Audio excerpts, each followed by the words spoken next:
मेरे प्यारे देशवासियों, नमस्कार। कोरोना के खिलाफ देश आज फिर एक बहुत बड़ी लड़ाई लड़ रहा है। कुछ सप्ताह पहले तक स्थितियां संभली हुई थी और फिर एक कोरोना की दूसरी वेव तूफान बनकर आ गई। जो पीड़ा आपने सही है, जो पीड़ा आप सह रहे हैं, उसका मुझे पूरा एहसास है। जिन लोगों ने बीते दिनों में अपनों को खोया है, मैं सभी देशवासियों की तरफ से उनके प्रति संवेदनाएं व्यक्त करता हूं। परिवार के एक सदस्य के रूप में मैं आपके दुख में शामिल हूं। चुनौती बड़ी है, लेकिन हमें मिलकर अपने संकल्प, अपने हौसले और तैयारी के साथ इसको पार करना है। साथियों, अपनी बात को विस्तार देने से पहले मैं देश के सभी डॉक्टरों, मेडिकल स्टाफ, पैरामेडिकल स्टाफ, हमारे सभी सफाई कर्मचारी भाई बहन, हमारे एम्बुलेंस के ड्राइवर्स, हमारे सुरक्षा बल, पुलिसकर्मी, सभी की सराहना करूंगा। आपने कोरोना की पहली वेव में भी अपना जीवन दांव पर लगाकर लोगों को बचाया था। आज आप फिर इस संकट में अपने परिवार, अपने सुख, अपनी चिंता छोड़कर दूसरों का जीवन बचाने में दिन रात जुटे हुए हैं। साथियों, हमारे शास्त्रों में कहा गया है, त्याज्यम न धैर्यम विदुरेऽपि काले, अर्थात कठिन से कठिन समय में भी हमें धैर्य नहीं खोना चाहिए। किसी भी परिस्थिति से निपटने के लिए हम सही निर्णय लें, सही दिशा में प्रयास करें, तभी हम विजय हासिल कर सकते हैं।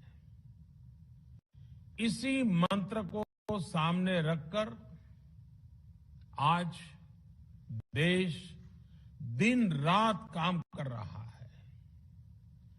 बीते कुछ दिनों में जो फैसले लिए गए हैं, जो कदम उठाए गए हैं, वो स्थिति को तेजी से सुधारेंगे। इस बार कोरोना संकट में देश के अनेक हिस्से में ऑक्सीजन की डिमांड बहुत ज्यादा बढ़ी है। इस विषय पर तेजी से और पूरी संवेदनशीलता के साथ काम किया जा रहा है। केंद्र सरकार, राज्य सरकारें, प्राइवेट सेक्टर, सभी की पूरी कोशिश है कि हर जरूरतमंद को ऑक्सीजन मिले। ऑक्सीजन प्रोडक्शन और सप्लाई को बढ़ाने के लिए भी कई स्तरों पर उपाय किए जा रहे हैं।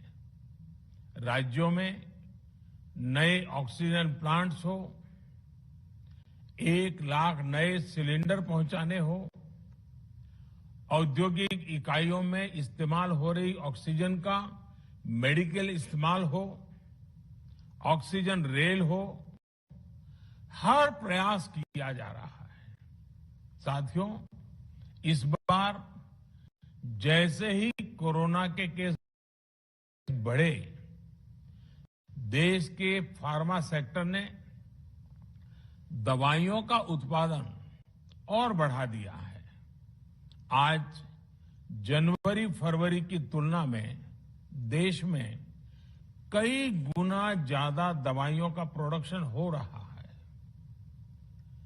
इसे अभी और तेज किया जा रहा है।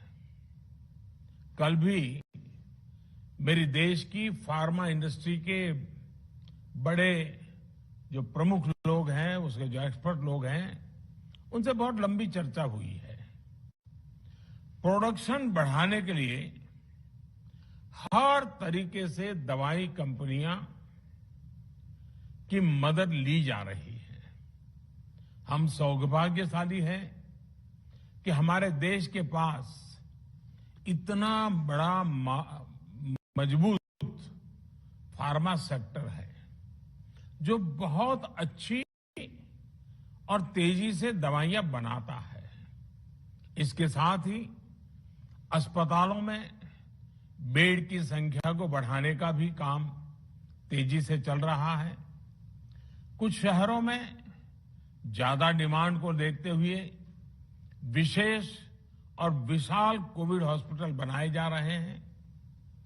साथियों, पिछले वर्ष जब देश ने कोरोना के कुछ ही मरीज सामने आए थे, उसी समय भारत में कोरोना वायरस के खिलाफ प्रभावी वैक्सीन के लिए काम शुरू कर दिया था। हमारे वैज्ञानिकों ने दिन रात एक करके बहुत कम समय में देशवासियों के लिए वैक्सीन विकसित की है। आज दुनिया की सबसे सस्ती वैक्सीन भारत में है। भारत की कोल्ड चेन व्यवस्था के अनुकूल वैक्सीन हमारे पास है।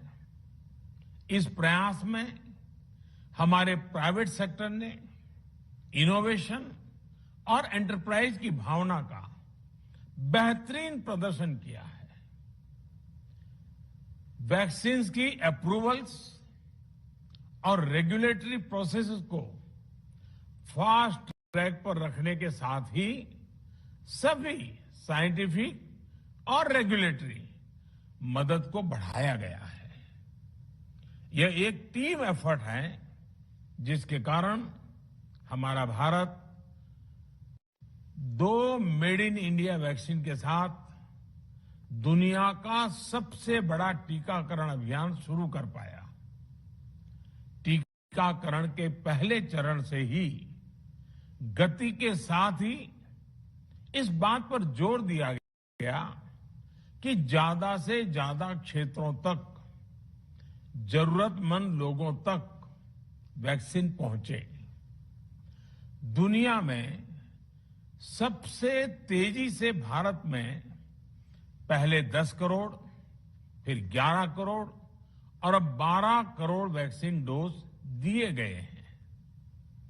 आज कोरोना से इस लड़ाई में हमें हौसला मिलता है कि हमारे health care workers, frontline corona warriors और सीनियर सिटीजन्स के एक बड़े हिस्से को वैक्सीन का लाभ मिल चुका है। साथियों, कल ही वैक्सीन को लेकर हुए एक और अहम फैसला भी हमने किया है।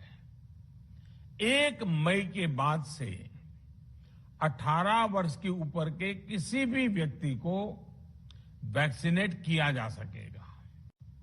अब भारत में जो वैक्सीन बनेगी उसका आधा हिस्सा सीधे राज्यों और अस्पतालों को भी मिलेगा।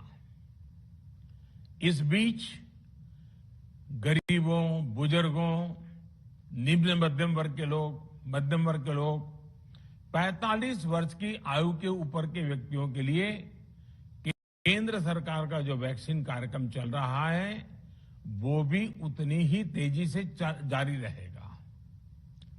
पहले की तरह ही सरकारी अस्पतालों में मुफ्त वैक्सीन मिलती रहेगी, जिसका फायदा, जैसा मैंने कहा, हमारे गरीब परिवार हो, हमारे मध्यम वर्ग, निम्न मध्यम वर्ग के परिवार हो, वो उनका लाभ उठा सकेंगे।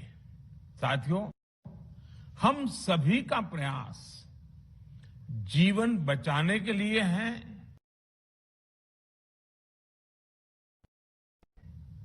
और जीवन बचाने के लिए तो है ही।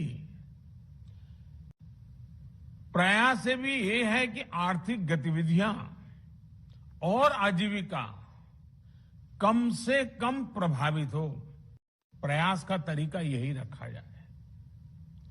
वैक्सीनेशन को 18 वर्ष की आयु के ऊपर के लोगों के लिए ओपन करने से शहरों में जो हमारे वर्कफोर्स है उसे तेजी से वैक्सीन उपलब्ध होगी। राज्यों और केंद्र सरकार के प्रयासों से श्रमिकों को भी तेजी से वैक्सीन मिले लगेगी।